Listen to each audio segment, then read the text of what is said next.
Communication is the valuable resource that shapes the world we live in.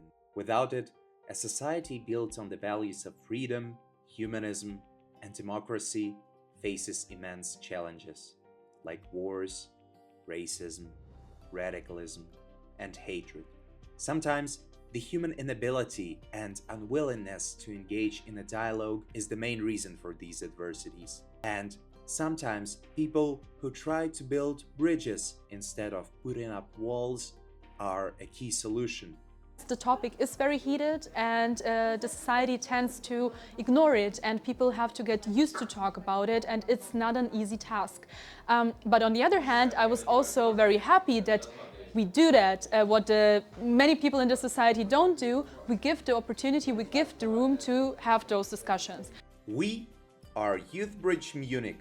As our name suggests, we are a bridge uniting young people from diverse religious and ethnic backgrounds. Together, we work to break down prejudice by fostering understanding and dialogue. Through events, workshops, and collaborations with experts, we focus on tackling pressing social issues, striving to prevent discrimination and radicalization. Our mission? To make civil society not just an ideal, but a living, breathing reality in Germany and beyond. The United States might sometimes serve as a barometer for global movements. The actions of American society can set a pattern for other countries to follow. Today, however, there is a palpable sense of unrest. Communities feel increasingly unwelcome, creating fertile ground for radicalization and hate. This is why we knew we had to come to the US, to meet with community leaders and representatives, to understand the challenges they face, and to learn how we can bring their lessons back to Germany and apply them in our work. In the past few years, the rise of antisemitism in the US has dominated headlines, particularly since October 7th. Allegations and divisions have swept the nation. We are here today to meet Bob Kaplan, rabbi and founder of YouthBridge New York. He will shed light on the similarities between the trauma of 9/11 and October 7th, and how he's worked tirelessly to protect his community by fostering strong ties with others and by refusing to let hate define his cause. To this day, when people see multiple sirens or they see a gathering of cops that's not supposed to be someplace, people are still freaked out. We are a traumatized society. So we decided to hold a meeting on the effects of 9/11, but we didn't hold it in our offices here. Well, we weren't here, we were in another place, but we held it in the offices of the Arab American Family Support Center. I asked Amira if it was okay. She said absolutely. And the police turned out, the mayor's office turned out, all the other people of power turned out that and we walked in. We said, thank you for coming. Here's the Muslim and Arab community of New York. You guys gotta talk.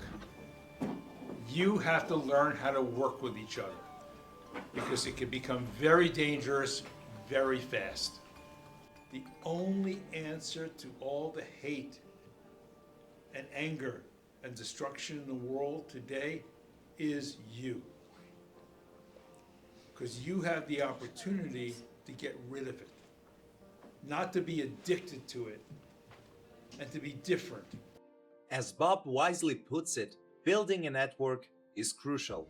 To create real change, we must remain impartial, and instead of erecting walls, we must build bridges. That is why our next stop brings us to Mohammed Razwi, a leader in the Muslim community in Brooklyn. Having worked closely with Bob for decades and becoming Bob's good friend, Mohammed understands the corrosive power of hate all too well. He is here to share stories of his own journey, how he has overcome adversity and continues to inspire others with his work. So I started making phone calls to help the people. I called the agencies. How can I help you? You're here to talk to this person. He doesn't speak English. What's the best way? I learned many of the folks who did not speak English, because they used the term affiliation. When you're asking a question to someone, are you affiliated with this person? The person thinks he understands it and he answers it incorrectly. All of a sudden he was cuffed. Because FBI agents, INS agents are not high school graduates. They are college graduates. So their level of education, or their talk, or their vocabulary, more importantly, is much higher. When you're talking to an immigrant who's learning English, you have to say, is he your friend? He would be able to answer it correctly. But when you're using affiliation or these types of terms, it makes it bad and person gets lost. So many people were picked up within this area. Next, we head to the NYPD headquarters, where we meet the task force dedicated to providing security during the recent protests and riots. Today, we'll hear firsthand about how their work has shifted since October 7th, as tensions have flared and new challenges have emerged. So for the past over 14 months, we've been involved in so much protest that I can't even tell you that how hard it was. To me, even in my career, I was cursed in every language that you think of. And even that I'm the nicest guy. He said, I'm a very nice guy. And it's a fine line. We are here to serve and protect everyone, make sure everybody's safe. We protect the freedom of peaceful protester and having their constitution right. But your rights stop when you cross other people property, or damaging stuff, or bringing hate messages, or taking over places. That you're not allowed to do that. So it is a fine line between what you're allowed, what you're not allowed. And we are to monitor this, and we understand that some of these, or maybe the vast majority, are youth, but we do have to observe and monitor some not nice people are there for other agenda, whether the agitator or they are destructive people or trying to do harm to everyone, including the protester. So it's a very tough thing, and we've been trying to do as much as we can peacefully. But if we have to use other tools, we will have to protect others. You're not allowed to go to a place and lock people in and put the chain or take over places, or you not belong to an education institution and you decided to stay there. In order to prevent law enforcement agencies from having to intervene, people must talk to each other, seek not what divides them, but, on the contrary, find common values and interests. From a young age, we need to learn to build a new world, one without hatred and aggression. Our American colleagues are already doing this. Having important conversations with people from different countries and different backgrounds shows us that there's a lot of diversity in the way that we think about really important issues. Through this meeting, we discussed the critical role of NGOs in shaping the civil society. We tackled tough topics: racism, radicalism, and the barriers that divide us. Yet, through all of it, we found common ground and a shared commitment to continuing our cooperation. We have also brainstormed over the set of new educational projects that will soon become part of YouthBridge leadership program both in Munich and New York. One of the key issues we focused on was the surge of antisemitism on US college campuses. There were also some anti-Semitic incidents that had to do with vandalism, drawing swastikas on different buildings that have Jewish last names on them, like our Weitzman School of Design. A lot of those here, by the way.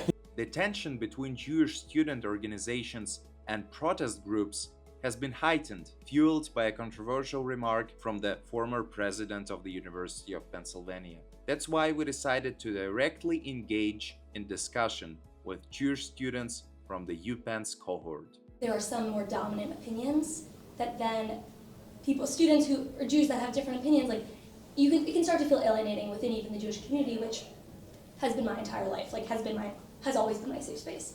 I think it really starts with putting in some more hard work. It's so easy today to use social media to get really short, quick sound bites that convey information, but they really rarely convey a whole story. I think it's incumbent upon us as learners and as thinkers to do the research, to watch lecture videos, to speak with people who are affected by whatever we're interested in, and then coming back with a fuller, more nuanced understanding. Despite the challenges, these students have proven that by maintaining strong, supportive community bonds, they can push back against the hate that followed October 7th. The US has long prided itself on its multicultural and multi-religious fabric.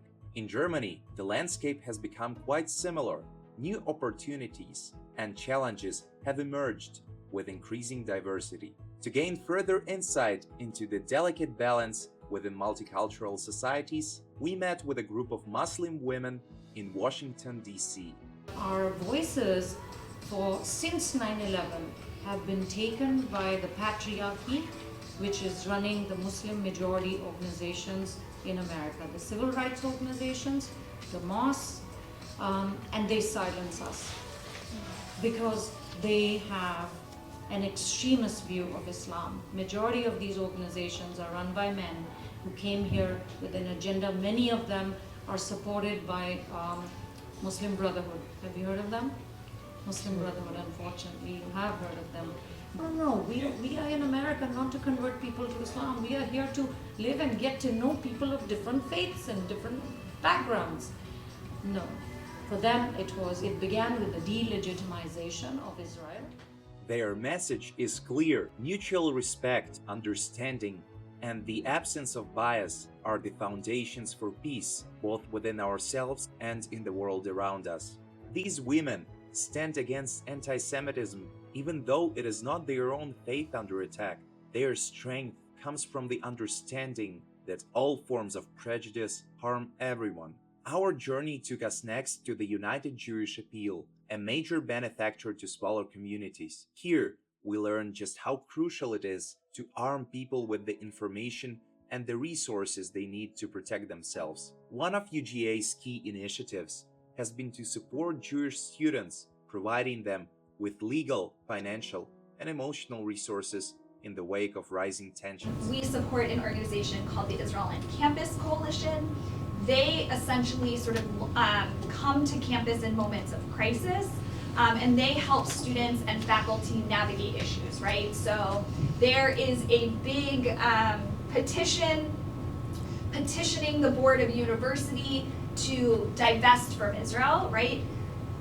The Israel on Campus Coalition will come in and they'll work with students to pen a counter petition and then come up with a strategy for actually getting the petition out there and getting signatures on it.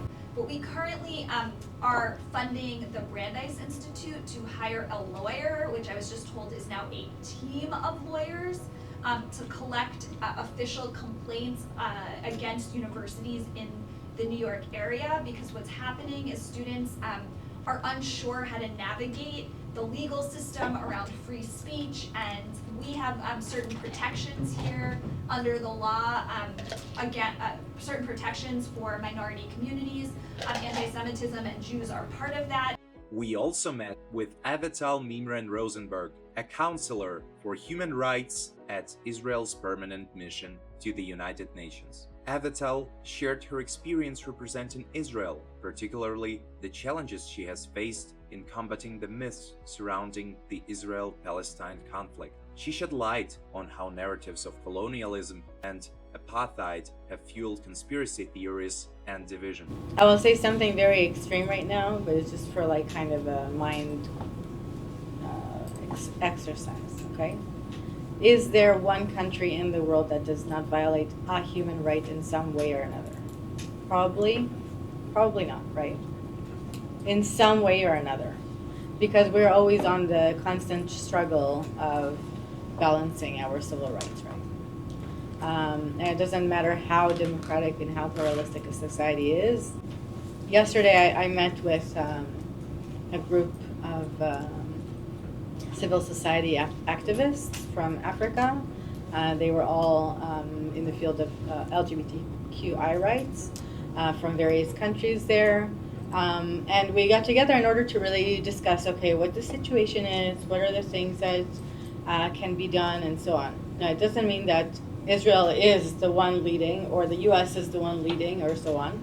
But we're all sitting together and saying, okay, what are the things that we think we can have a discussion about? What are the things that we think we can promote a little bit more? Throughout our journey, we encountered many individuals whose dedication to shaping a more inclusive and peaceful future is inspiring. Their stories and advice will stay with us as we continue our mission. In the face of growing division, it is clear that the world stands on fragile ground. History is marked by tragic dates: September 11th attacks, October 7th, invasion of Ukraine on February 24th. These moments of crisis only highlight the need for a new approach, one that builds strong, cohesive societies and reaffirms the value of diversity. Local initiatives like YouthBridge are more crucial than ever in this fight for a better future. We are ready to move forward, armed with mutual respect, empathy, purpose, and a shared vision, ready to shape the future we all deserve. YouthBridge!